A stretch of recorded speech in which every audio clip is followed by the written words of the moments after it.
You're watching the History Fellow channel. In this video we're looking at William Henry Harrison. William Henry Harrison was born on February the 9th, 1773 and would die on April the 4th, 1841. Harrison was an American military officer and politician who served as the 9th President of the United States. Harrison died, though, just 31 days after his inauguration as President in 1841, making his presidency the shortest in US history. He was also the first US President to die in office, and this caused a brief constitutional crisis since presidential succession was not then fully defined in the United States Constitution.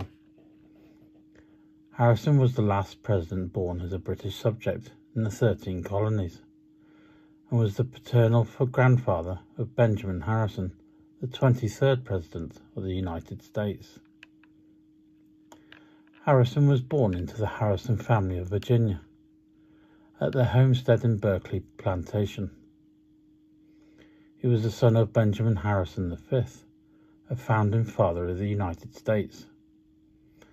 During his early military career, Harrison participated in the 1794 Battle of Fallen Timbers, an American military victory that ended the Northwest Indian War.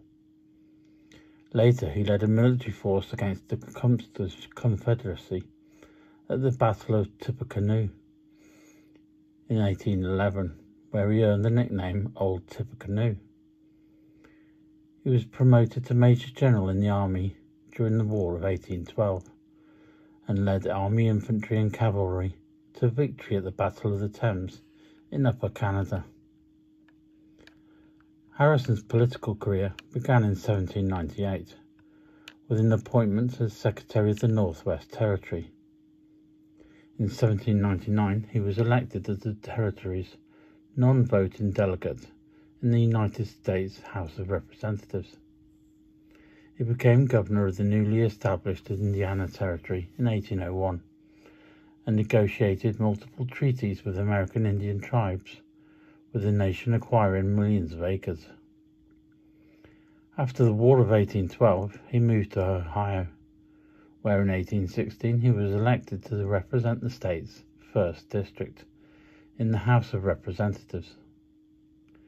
In 1824 he was elected to the United States Senate, though his Senate term was cut short by his appointment as Minister of Plenipotentiary to Gran Colombia in 1828.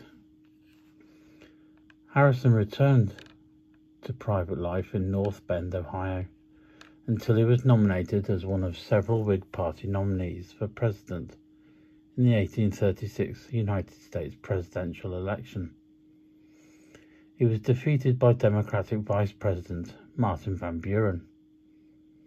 4 years later, the party nominated him again, with John Tyler as his running mate under the campaign slogan, Tippecanoe and Tyler too. Harrison defeated Van Buren in the 1840 presidential election. Just 3 weeks after his inauguration, Harrison fell ill and died days later. After resolution of an ambiguity in the Constitution regarding succession to the powers and duties of the office, Tyler became president. Harrison is often omitted in historical presidential rankings due to his brief tenure, with the rankings where he is ranked placing him significantly below average. However, he is remembered for his Indian entities and also his inventive election campaign tactics.